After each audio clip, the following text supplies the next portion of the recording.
रसैक मूर्ति नित्यैक कैशोर विलास मूर्ति नित्योन्मदानंग रसैक मूर्ति नित्यैक कैशोर विलास मूर्ति तौ दंपति नित्य विचित्र कांति सुगौर नीलो भज कुंज सीमने सुगौर नीलो भज कुंज सीमने। श्री वृंदावन धाम की, ठाकुर जुगल किशोर किशोरी जी की, श्री राधा निकुंज बिहारी बिहारिणी जी की, ठाकुर प्यारी लाल जी महाराज की जय जय श्री राधे। कह रहे हैं नित्योन्मदानंग रसैक मूर्ति, जो नित्य महा अनंग के लिए ही जिनका स्वभाव है, अनंग के लिए ही जिनको निरंतर भाती है, और दोनों जो रस और आनंद की मूर्ति नित्य मधुर के लिए करने वाले, प्रेम और आनंद की एकमात्र मूर्ति स्वरूप नित्यैक कैशोर विलास मूर्ति, नित्य किशोरावस्था को प्राप्त विलास की मानो जो साक्षात एकमात्र मूर्ति हैं, अर्थात विलास ही जिनका जीवन है। बिलसत दंपति अति सुख संपत्ति मृदुल सेज परहेज विहार, बिलसत दंपति अति सुख संपत्ति मृदुल सेज परहेज विहार, तत्पर अहल टहल में महलन चहल पहल रस रहल निहार, कला को बिदर न धीर न सकत शरीर न चीर समार, श्री हरिप्रिया मदन मनमोहन हिल मिल बाढ़्यो रंग अपार, हिल मिल बाढ़्यो रंग अपार। जो निरंतर किशोरावस्था को धारण करने वाले, गौर और श्याम कलेवर वाले, और विलास ही जिनका जीवन है, हाव भाव अलिंगन देत परस्पर प्रीतम प्यारी, बदन निहारत नजरन टारत। लाल जी कह रहे हैं, ठाकुर जी प्रियाजू की बलिहारी लेते हुए कह रहे हैं, ये हाँ रटत बिहारी मैं बलिहारी जाऊं तिहारी झूम, हे हाँ रटत बिहारी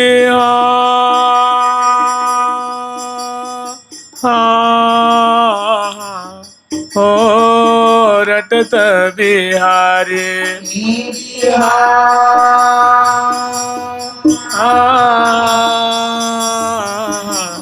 हो रटत बिहारी मैं बलिहारी जाऊं तिहारी झूम, हाँ जाऊं तिहारी झूम, हाँ जाऊं तिहारी झूम,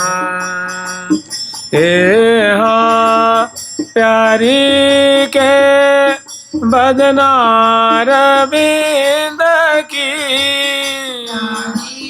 के बदनार बिंद की, ले तब लैया लाल बलैया लाल, ले तब लैया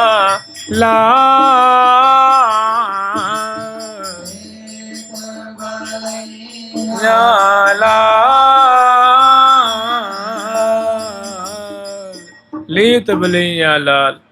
कह रहे हैं, तो दंपति नित्य विचित्र कांति, और श्यामा जी के अंग से गौर प्रभा निश्रित हो रही है, दिव्य गौर लावण्य अंग अंग से झर रहा है, और प्यारे के भी कलेवर से दिव्य श्यामली कांति जो है श्यामल आभा निश्रित हो रही है और वो कांति निरंतर निश्रित हो रही है और विचित्रता पैदा करने वाली है, मैंने चित्त को चुराने वाली है, रोम रोम को नेत्र को आनंद के सागर में डुबा देने वाली है, हृदय को शराबोर कर देने वाली ऐसी दोनों के अंग अंग की दिव्य कांति है।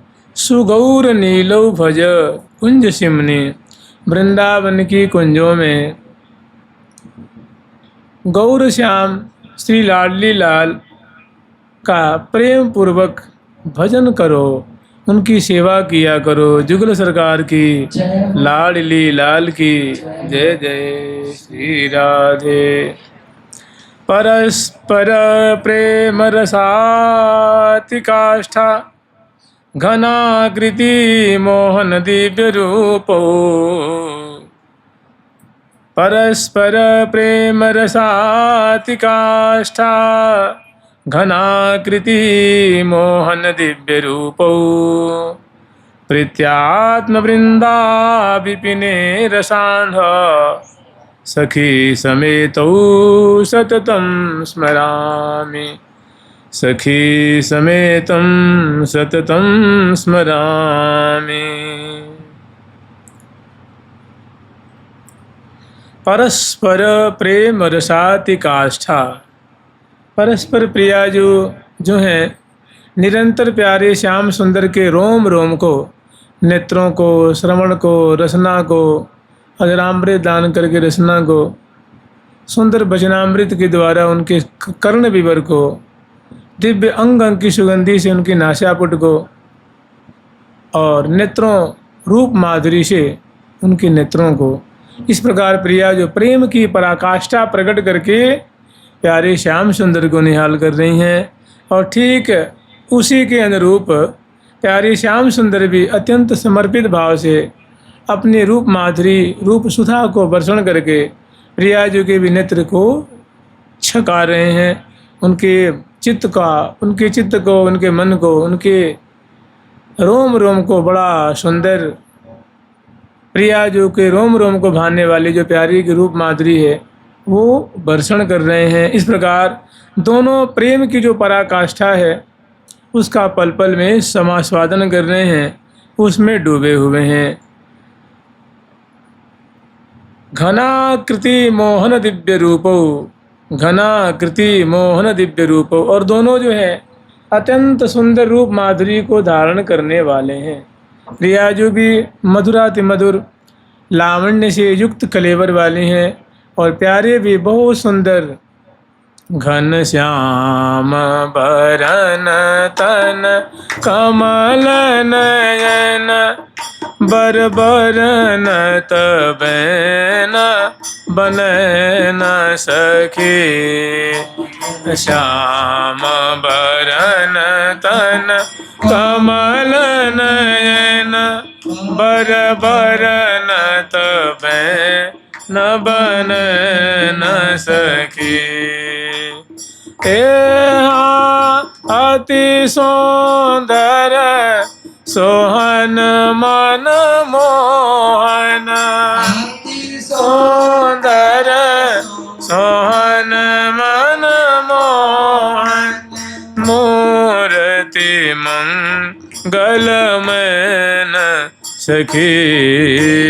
मूर्ति मंगलमय सखी, हे मूर्ति मंगलमय सखी। मूर्ति मंगलमय सखी, हे सुखदनी रस भिनी मनोहर, रस सनी मनोहर। मृदु मुख हसन रंगीले सखी, मृदु मुख हसन रंगीले सखी। हे मृदु मुख हसन रंगीले सखी। मुख हसन रंगीली सखी। तो दोनों अपनी अपनी रूप माधुरी से परस्पर के चित्त वृत्त को चुरा रहे हैं। और प्रीत्यात्म वृंदा विपिने रसांध, प्रीत्यात्म वृंदा विपिने रसांध, सखी समेतौ सततम स्मरामि, सखी समेतम सखी समेतौ सततम स्मरामि। और सखी वृंद श्यामा श्याम की रूप माधुरी पान करती हुई बड़ी तत्परता से इनके रूप रस में जैसे मधुलिह मदंध मड़राय रह्यो गहराय गंध, जैसे कमल की गंध पे भौरा अंधे जैसा मैंने एकदम सुधि बुद्धि भूले हुए उसमें खोया रहता है, उसको अपने दिए गए कि समय की सुधि नहीं रहती है। ऐसे प्रिया प्रीतम की बिंबाधर की माधुरी, चंचल नेत्रों की माधुरी, मृदु मुस्कान की माधुरी और अंग अंग का दिव्य जो लावण्य है, रूप माधुरी को दर्शन करके आस्वादन करके और बड़ी तत्परता से निष्ठापूर्वक श्यामा श्याम की सेवा करती हुई रसांध रहती हैं सहचरी वृंद, रस में पगी रहती हैं। और रसांध सखी समेत सततम स्मरामि, ऐसे जो जुगल किशोर हैं जो हाव भाव पल पल में एक दूसरे की मुख कमल की माधुरी आसो पान करते हुए, ये नयन नयन मिलावहीं चितवन की मार मचाते हुए, मुस्कान रूप सुधा का वर्षण करते हुए, दर्शन प्रसन्न करते हुए निरंतर जो श्रीधाम वृंदावन की कुंजों में प्रेम की पराकाष्ठा प्रकट कर रहे हैं, ऐसे जुगल किशोर का सखियों के सहित सततम स्मरामि, मैं निरंतर प्रिया प्रीतम का स्मरण करता हूँ। जुगल सरकार की लाडली लाल की जय जय श्री राधे। स्मरण की सिवा कोई रास्ता नहीं है, भजन की सिवा कोई रास्ता नहीं है। हर पद में ऐसी श्यामा श्याम की माधुरी का भजन किया करो, ऐसी सेवा जो सखी जन कर रहे हैं उन्हीं में मिल करके सखी भाव से लाड लड़ाया करो, इनका नाम रटा करो, निष्ठापूर्वक श्रीधाम वृंदावन वास किया करो। ऐसी ही चर्चा, ऐसी ही बातें पदे पदे प्रत्येक श्लोक में, प्रत्येक प्रकरण में ऐसी बातें कही गई है। जुगल सरकार की लाडली लाल की जय जय श्री राधे।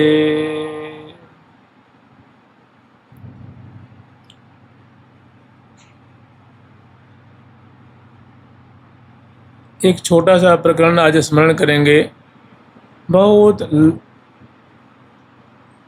रसमय है और बड़ी वो जो बातें हैं वो प्रेरणादायिनी घटना है।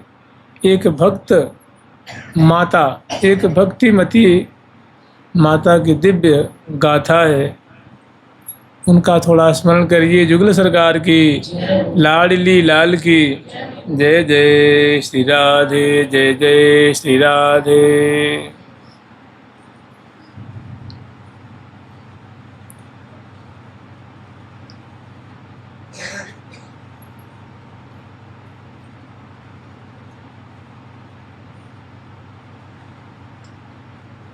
पर उपदेश कुशल बहु तेरे, पर उपदेश कुशल बहु तेरे, जे अनुसरते नर न घनेरे। कहते हैं कि दूसरे को उपदेश देना बड़ा आसान है, सभी एक दूसरे को उपदेश देते हैं लेकिन स्वयं आचरण नहीं करते हैं, और आचरण करने वाला बड़ा कम पाया जाता है, और आचरण करने वाले की जीत होती है, उसी को विजय श्री मिलती है, वही अपने लक्ष्य को प्राप्त कर पाता है। और नहीं तो कहत सुनत समझत समझावत, दशा ही नहीं आवत। तो एक बाई हो गई, उनका नाम था राणा बाई। राणा बाई राजस्थान की रहने वाली थी। और कृषक परिवार में उनका जन्म हुआ था। माता पिता भाई बंधु सभी खेती किया करते थे और गाय भैंस ऊँट बकरी पाल करके अपना जीविकोपार्जन करते थे और बहुत बढ़िया से उनकी जो है गृहस्थी चल रही थी। जालम नाम की वो जाट परिवार था, उनके पिताजी का नाम था जालम जी। वे बड़े निष्ठावान और सीधे साधे भोले भाले भक्त थे। उनके घर में उनकी 4 संतानें थीं। 3 पुत्र और 1 पुत्री थी। तो जो पुत्री थी वो छोटी थी और वो बचपन से ही उनका बड़ा दिव्य संस्कार था, भक्ति का बड़ा प्रबल संस्कार था। यद्यपि ना तो कई देखो आज से 150 वर्ष पहले 200 वर्ष पहले पढ़ने पढ़ाने की प्रथा बहुत कम थी। घर में जो कुछ अक्षर ज्ञान करा दिया जाता था और वे घर में रहती थी और पिताजी के संग में माताजी के संग में खेती का जो कार्य होता, गाय भैंस पालने आदि, इसी में वो पूरा परिवार लगा रहता था। वे भी लगी रहती थी। लेकिन जो ये राणाबाई थी वो बचपन से ही थोड़ा कम काम करती थी। वो एक तो सबकी लाडली थी वो, और वैसे भी उनको काम धाम में उतनी रुचि नहीं थी। उनको रुचि थी नाम जपने में, पूजा करने में, आरती उतारने में, स्तुति करने में, प्रणाम करने में और सत्संग करने में उनका बड़ा भाव था। तो धीरे धीरे जब तक वो छोटी थी, मान लो 4 साल 5 साल 8 साल 9 साल 10 साल 12 साल की थी, तो भाई बंधु माता पिता ने ज़्यादा ध्यान नहीं दिया। अब जैसे वो बड़ी होने लगी तो उनके जो भाई लोग थे उनका ब्याह हो चुका था। तो भाभियाँ थोड़ी उनसे थोड़ा मनमुटाव रखने लगी कि देखो हम बार तो दिन भर काम करती हैं और ये झूठ माज के वो जो है वो सेवा पूजा करती रहती हैं, नाम जप करती रहती हैं, ये ढोंग कर रही हैं, ये काम नहीं करती हैं। तो थोड़ी बीच बीच में वो लोग टोक दिया करती थी। भाई लोग भी कहते रहे हम चल रहे हैं खेत पे, तू भी चल। तो कभी कभी तो चली जाती और कभी कभी नहीं जाती। तो भाई भी कहते चलो कोई बात नहीं है, अभी छोटी है, बड़ी हो जाएगी तो सुधर जाएगी। माता भाई लोग विरोध करते, भाभियाँ विरोध करती, तो माता पिता समझा देते कोई बात नहीं, अभी छोटी है, अन्य बड़ी हो जाएगी ना तब सब सही हो जाएगा, चिंता मत करो, थोड़ी खेलने खाने दे उसको। अब तो जैसी जैसी वो बड़ी हो वैसे वैसे उन पर प्रेम रंग चढ़ता गया। अब तो काम धाम करना बिल्कुल छोड़ दिया, बस दिन भर बैठ करके नाम जप करना, ठाकुर जी को निहारना, उनकी सेवा करने, मंत्र जपने, इसी में लगी रहती थी। तो अब सबके जो है मैंने जो पारिवारिक जो लोग थे और पिताजी माताजी भी खिसी आने लगे कि भाई हम तो यूँ समझते कि अब भाई छोटी है तो कोई बात नहीं है, अब बड़ी हो गई, बिना काम किए थोड़ी ना काम चलता है।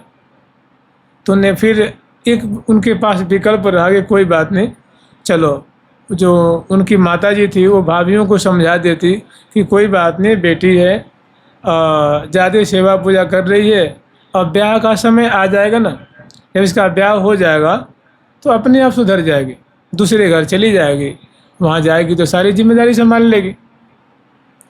तो जब उनकी माताजी ने कहा कि बेटी अब तो बता ब्याह लायक हो गई है, ना तो भोजन बनाना सीखती है, ना कढ़ाई बिनाई सिलाई को सीखती है, तो कैसे काम चलेगा।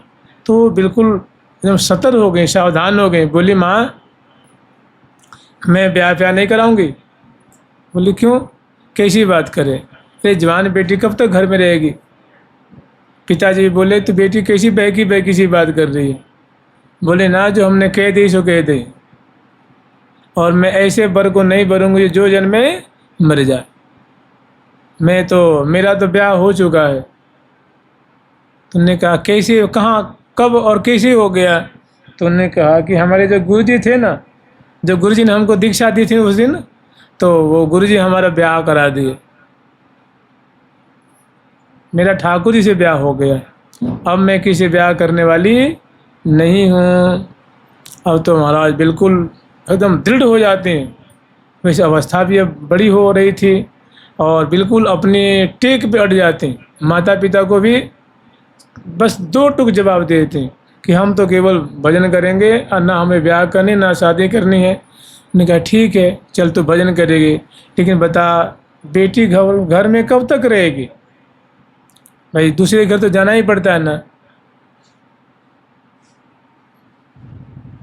अब रोज आए दिन के किच किच किच किच घर में होने लगी। भाभियाँ ताने मारती कि पता ना कहाँ की भगतानी प्रकट हो गई, ना काम करने ना कोई करने, दिन भर खाने के लिए आ जाती हैं और काम करने के हाथ पांव टूट जाते हैं। ऐसे कब तक चलेगा? तो अब मैंने घर में बड़ा एक कलह कलेश का माहौल हो गया। तो उनको एक कलह कलेश का माहौल देख करके बड़ा उनको दुख होने लगा। उनके मन में आता कि मैं कोई ऐसा एकांत स्थान होता जहाँ मैं भाग के चली जाती, जहाँ कोई आदमी न होता, मैं रहती और मेरे ठाकुर जी रहती। सोचती रही कहाँ जावे, कहीं घर से कभी निकली नहीं और बाहरी माहौल के बारे में कोई जानकारी नहीं थी, लेकिन भगवान के चरणों में सच्ची प्रीति थी। नाम तो उनका जीवन ही था, नाम जप करना उनका जीवन था और सेवा पूजा करनी तो मानो उनकी दिनचर्या ही थी और बहुत सादगीपूर्ण जीवन था और भारी अद्भुत अनन्यतापूर्ण समर्पण उनकी शोभा थी। देखो नाम जप हो तो बहुत अच्छी बात है, संग संग में समर्पण हो तो कहते चार चांद लग जावे ना। माम एकम शरणम ब्रज, तो समर्पण भी था और नाम जप में निष्ठा भी थी। तो घर के रोज आए दिन ताना मारने कि पता न किस घर में जाएगी, वहाँ जाएगी तो उत्पात मचाएगी, वो तो घर वाले छोड़ देंगे, फिर लौट के हमारे घर ही आएगी। भाभी सब भैया लोग रोज़ मतलब कुछ न कुछ सुनाते रहते। तो उन्होंने अब ठान ली कि इस घर में रहना नहीं, लेकिन जामे तो कहाँ जामे। सोचती कि कोई एकांत जगह मिल जाती ना, कोई ऐसी एकांत ठौर मिल जाती जहाँ मैं निश्चिंतापूर्वक। फिर एक दिन भाभीयों ने कह दिया कि ठीक है तुम केवल भजन करोगे, ब्याह शादी नहीं कराओगे तो तुम्हें खिलाएगा कौन? ये जो इतना इतना रोटियां तोड़ देती हो,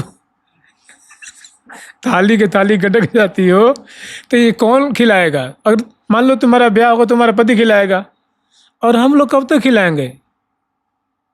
तो एक भाभी ने कह दिया हाँ खिलाएगा ना, इसका भगवान खिलाएगा। एक ने ताना मार दी कि आपको भगवान खिलावेगा, बहुत भक्तानी बे, हम भी देखें किसी का भगवान खिलाता है। अब ये बात छोटी सी कन्या के हृदय में जाकर के चुभ गई। जो चौमासा आता है ना, तो देखियो हर एक इलाके की हर एक क्षेत्र की एक अपनी अपनी व्यवस्था होती है। तो उनके यहाँ ऐसा था कि वो लोग किसान थे, तो उस समय एक मान लो 10 फीट के कुआं जैसे खोद देते थे ज़मीन में, और ऊपर अपने जो गणासे है, खुरपा है, फावड़ा है, हल है और सब जो औजार होते हैं उसी में उसको नीचे डाल देते थे, मैंने बढ़िया प्लेन करके, और ऊपर से उसको पाट देते थे जिससे कि मैंने वो सब चीज़ें सुरक्षित रहती। फिर जब खेती क्यारी का समय आता तो उसको निकाल लेते थे, उसमें जाने के लिए वो लोग रास्ता बना देते थे खोद करके कि मैंने वर्षा में पानी भी ना घुसे उसमें और सारी चीज़ें सुरक्षित रहे। उसको बामरे कहते थे, बमरे।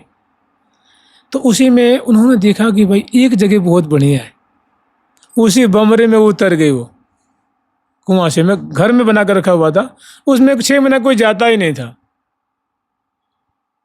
तो उसी में वो धीरे धीरे वो अवसर देकर के उसी में चुपचाप जा कर के बैठ गई और भजन करने लगी। फिर उनके घर वालों ने सोचा कि भाई ये लाली कहाँ गई, दिन भर देखा, हो सकता है कहीं किसी पड़ोसी के यहाँ गई होगी, कहीं मेला बाजार चली गई होगी सहेलियों के संग में।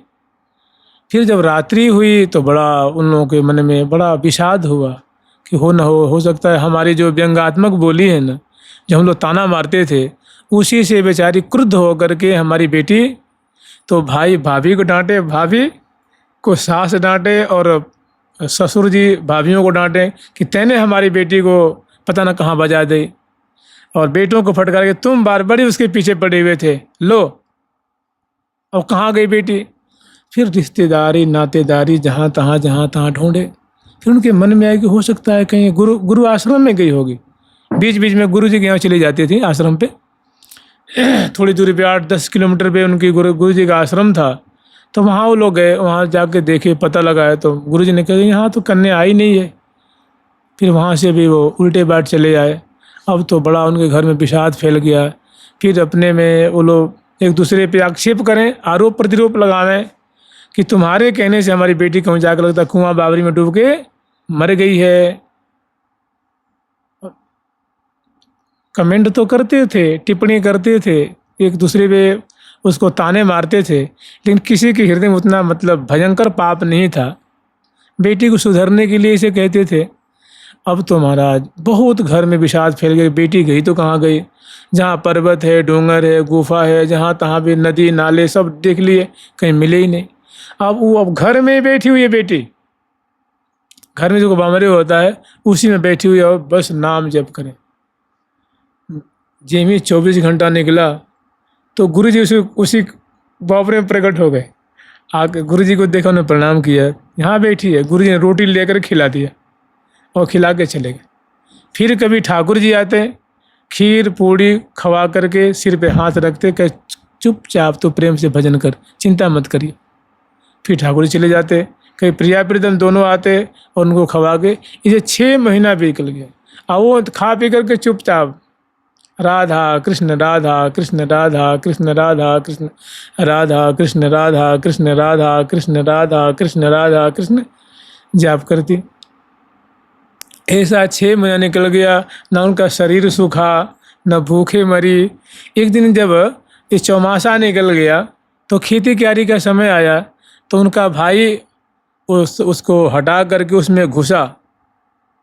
वो फावड़े है, गणासा है, खुरपियाँ है, दराती है, ये सब जो हल है, फाल है, जो एक मज्जा होता ना, जो बराबर खेती को जो बराबर करते हैं, जो जुताई के बाद उसको बराबर करते हैं ना, एकदम प्लेन कर देते हैं, तो उसको मज्जा कहते हैं। अन्य देशों में क्या क्या कहा जाता है उसको। तो उसको निकालने के लिए भाई उसमें अंदर प्रवेश किया तो देखा तो बहन इसमें बैठी हुई है। वो देख के बहुत खुश हुआ। अरे हम बात तो समझते तू मर गई, यहाँ कैसे तू बैठी हुई है, और तू तो बड़ा प्रसन्न है। अरे तो तेरे को भोजन पानी कौन देता है? ये सब उनने कहे कि इसको तो हम बाद में बात करेंगे। झट निकला और माँ से बताया, पिताजी से बताया, भाभीियों को बताया।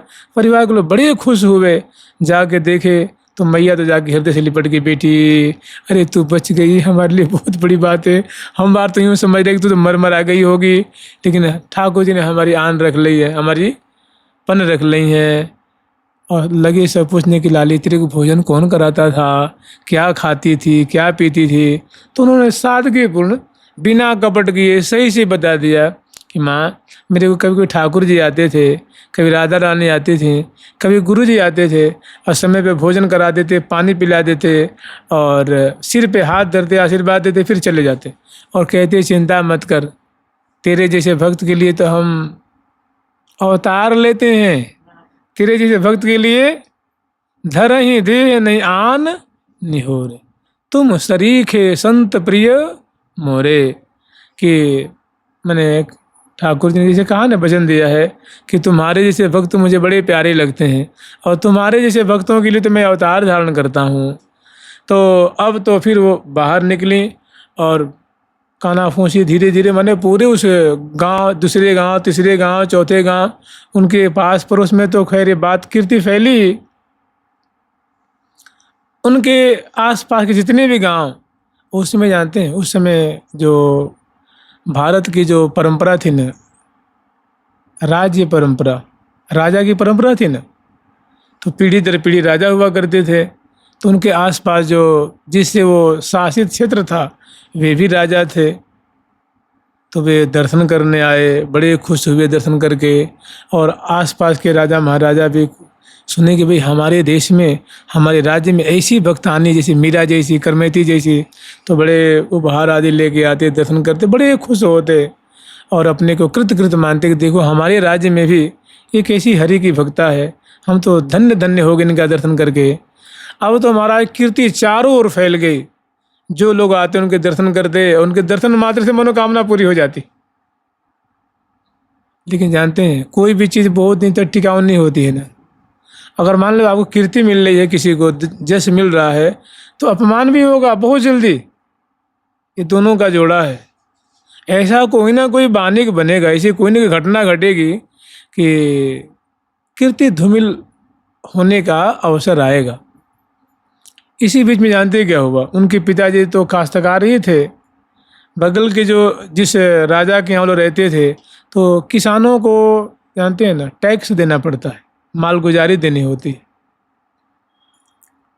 तो वो राजा के यहाँ मालगुजारी भरने के लिए गए, और क्या है ना कि उनके गांव से 2 किलोमीटर दूरी, जैसे यहाँ से कालीदह है, अटल्ला चुंगी है, इधर रामताल है, तो इतनी दूरी पे उनके घर से, मतलब उस गांव से कुछ दूरी पे एक तालाब था। उस तालाब पे बड़े मतलब पीपर पाकड़ आदि के पेड़ लगे थे, और वो धीरे धीरे बड़ा वो भयानक हो गया था। वहाँ प्रेत लोग रहते थे, प्रेत और प्रेतों का समुदाय रहता था। तो कितने लोगों को आते जाते उन्होंने पटक पटक के मार दिया था। तो धीरे धीरे लोग डर के मारे, दिन में तो लोग आ जाते थे, लेकिन संध्या होते हुए रास्ता वो बंद हो जाता था। और उस गांव में आने की जो दूसरा रास्ता था बड़ा दूर था, घुमा फिरा का था। मैंने अगर कोई सीधे जाओ तो 2 किलोमीटर, और घूम फिर के आओ तो 10 किलोमीटर। तो गांव वालों को बहुत परेशानी होती थी, फिर भी डर के मारे सभी लोग यथा योग्य क्या करते, घूम फिर के ही आते थे। दिन में तो चले भी जाते थे साहस करके उस रास्ते से, लेकिन संध्या होते ही 6 बजे सवेरे तक कोई डर के मारे, अगर कोई जाता तो फिर उनकी मौत ही हो जाती, वो प्रेत से मार देता उन लोगों को। बड़ा एक भयानक जगह हो गई थी वो। तो संजोग से उनके जो पिताजी थे वो मालगुजारी भरने गए थे राजा के यहाँ, और जब उधर से वो लौट के आने का विचार किया तो उन्होंने देखा भाई बहुत रात्रि हो गई है, अगर यूँ घूम के जाते हैं तो बड़ा फेर पड़ेगा, चलो जो होगा सो देखा जाएगा, इसी रास्ते से चलते हैं। तो जो तालाब था उसके माध्यम से उस रास्ते से आए। श्री राधे।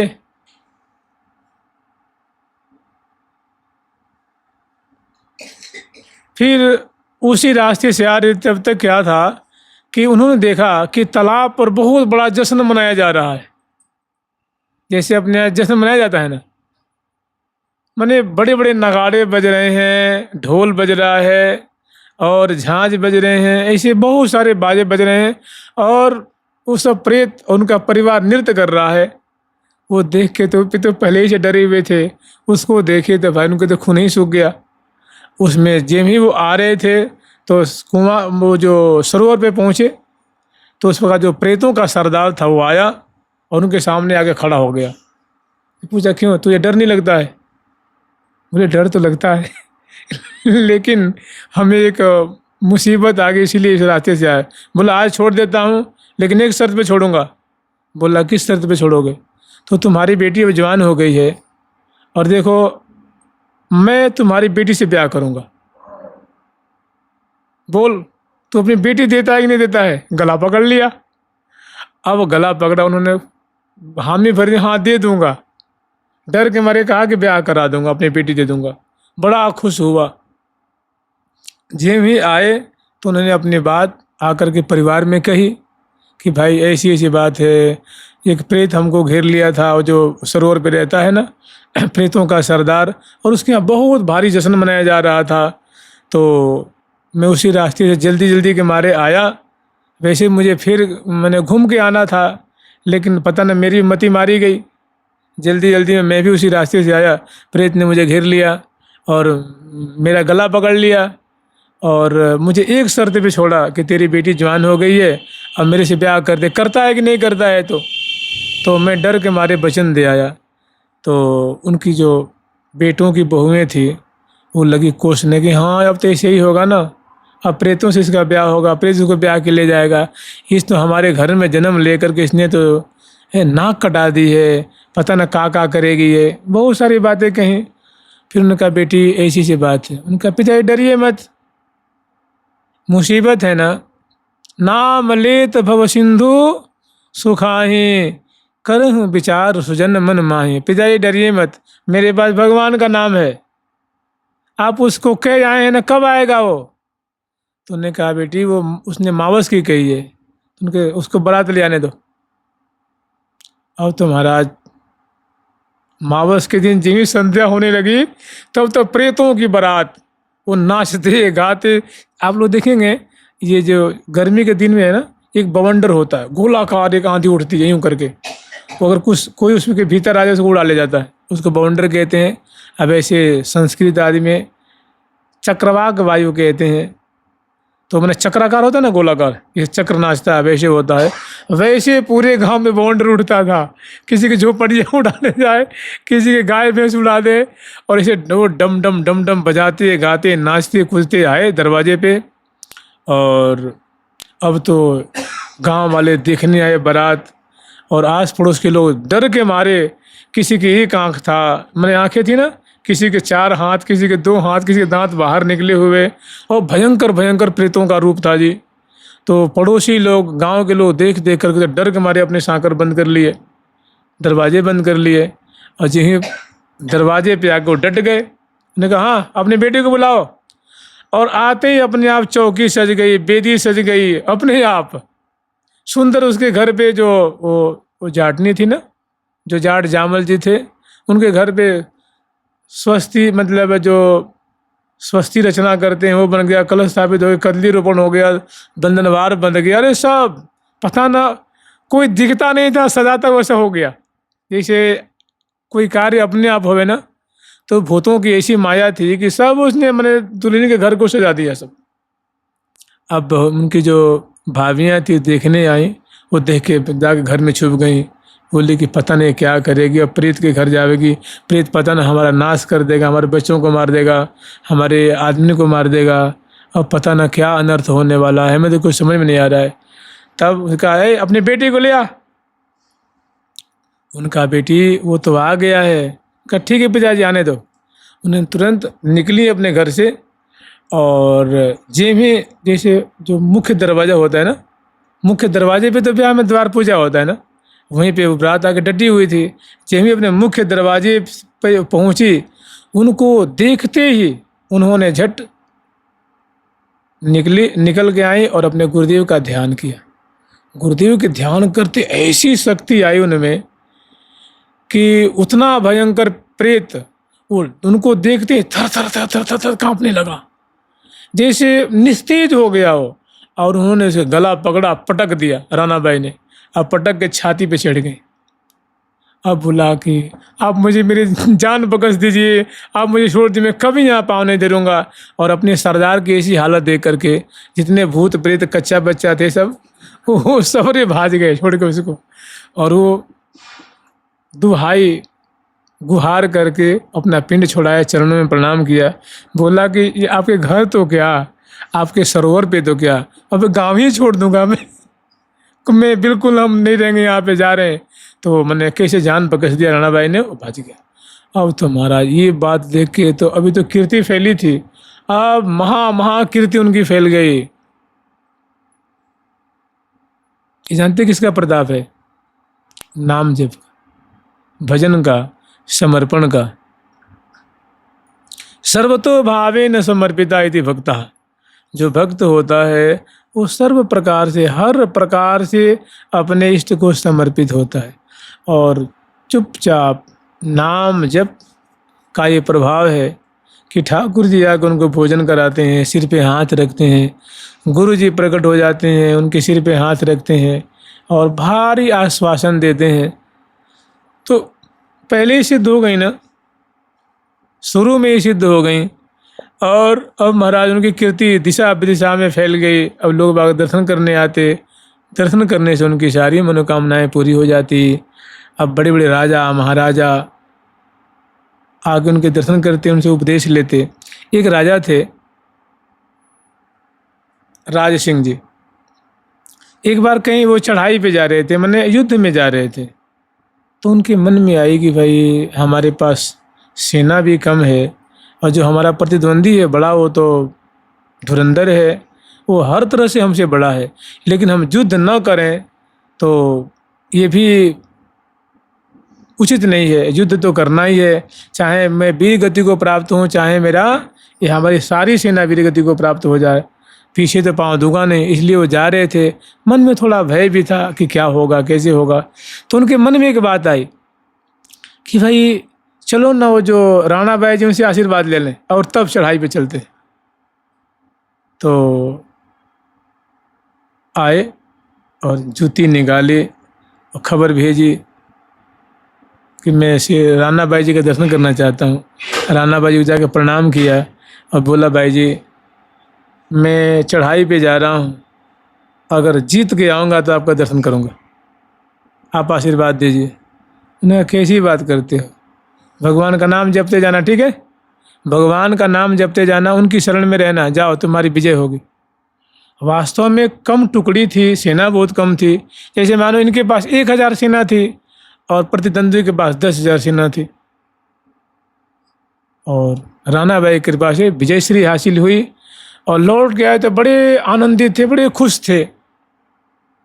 लेकिन अपने राज्य में पहुंच गए, मैंने उन्होंने कहा था ना कि जीत के आऊँगा तो आपका दर्शन करूँगा, सबसे पहले आपका दर्शन करूँगा, ये बात खुशी में भूल गए।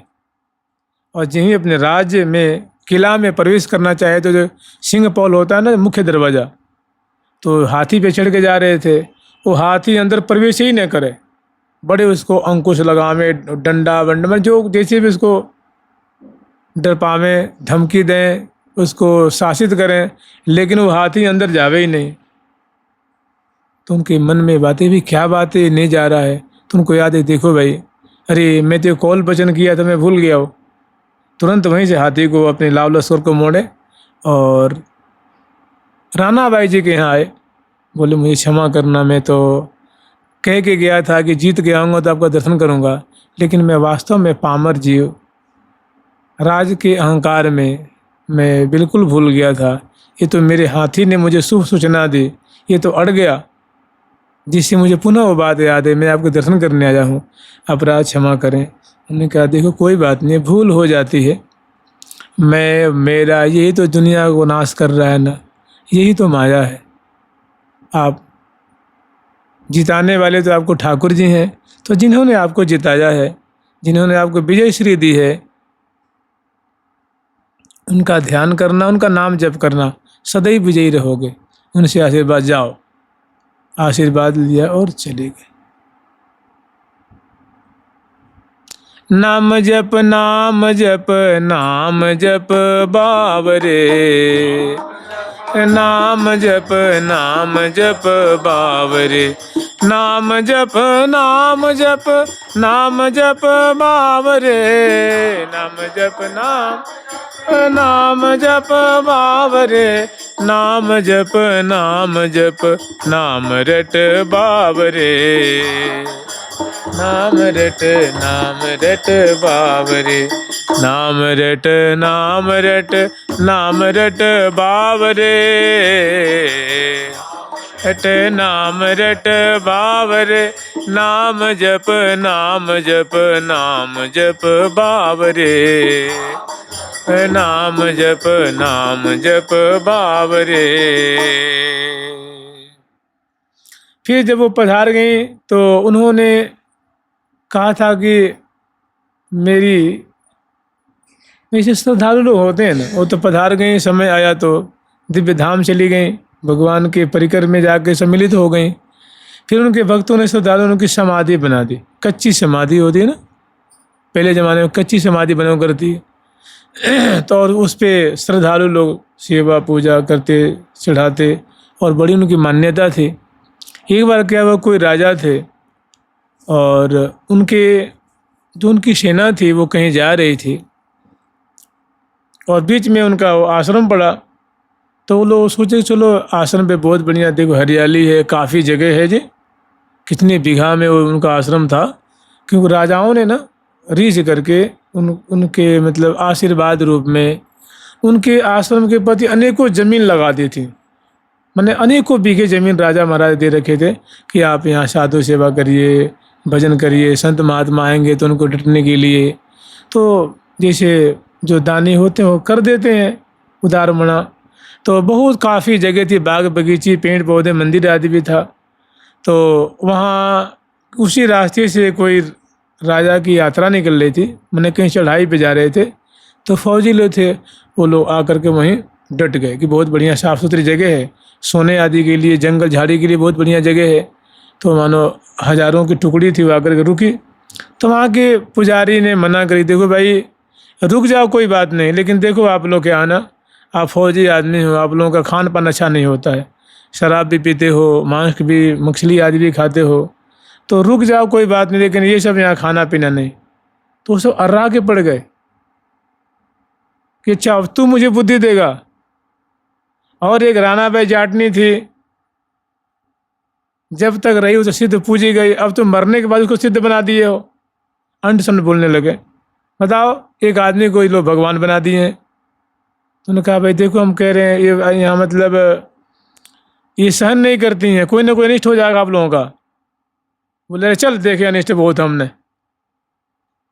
उसको भगा दिए। और लगे वो लोग मांस मदिरा का सेवन करने को तैयार हुए। तब तक उस समाधि से ऐसी हुंकार प्रकट हुई, इसे कहते हाँ कहते तीनों लोग कांपे। ऐसी हुंकार वहाँ से प्रकट हुई कि सबके किसी को तो मैंने गिरते पड़ते जैसे तैसे भागे वो लोग अपने सामान समेट करके। तो वास्तव में जो समाधि आदि होती हैं, संतों की जो जगह होती है, वहाँ को जो नियम कानून उसको मानना चाहिए, नहीं मानने में बड़ा अनर्थ होता है। अहंकार में भाई राजपूत लोग थे, वो काहे को मानते, किसी को क्यों पूछते। लेकिन जब चमत्कार देखा, जब उनका प्रभाव देखा, तो फिर प्रणाम किया, अपराध के लिए क्षमा मांगा और फिर भाजे वहाँ से। माने बहुत बढ़िया इनका चरित्र है, सूक्ष्म रूप में है। नाम जप का प्रभाव क्या होता है, समर्पण की कैसी दशा होती है, कैसी स्थिति होती है, समर्पण का कितना सुंदर फल होता है। कि देखो प्रिया प्रीतम रीझ करके गुरुदेव बैठे हैं आश्रम में, ठाकुर जी उनका रूप बना के आ जाते हैं।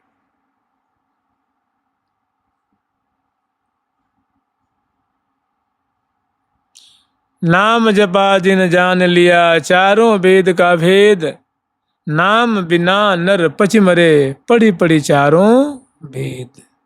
जुगल सरकार की, राणा बाई जी की, राणा बाई जी की, जुगल सरकार की, राधा रानी की जय जय श्री राधे। राधे कृष्ण कृष्ण कृष्ण राधे राधे, राधे श्याम श्याम श्याम राधे राधे।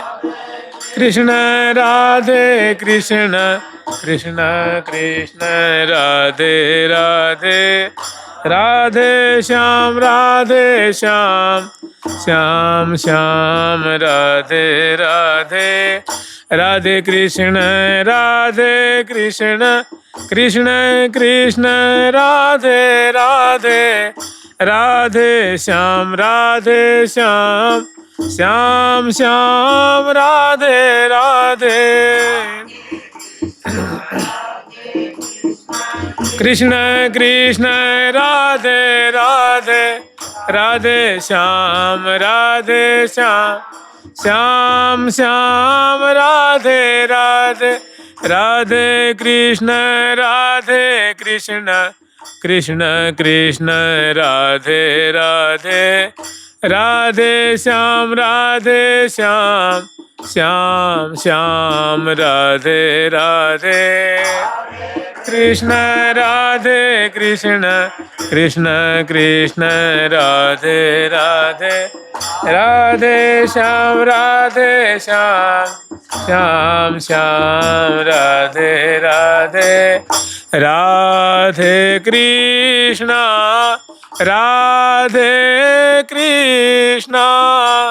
कृष्ण कृष्ण राधे राधे, राधे श्याम श्याम श्याम श्याम राधे राधे।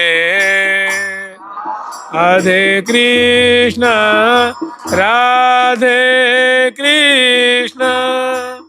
कृष्ण कृष्ण राधे राधे। राधे श्यामा हाँ श्यामा श्यामा राधे राधे। ठाकुर प्यारी लाल जी महाराज की, आठों सहचरी वृंद की, तिनके परिकर वृंद की जय जय श्री राधे। कल हम लोग स्मरण किए थे कि चंपक लता जो का दिव्य बाग है, पावस ऋतु की बहुत सुंदर शोभा है, पावस की समग्र संपदा वहाँ उपस्थित दिखाई दे रही है। मने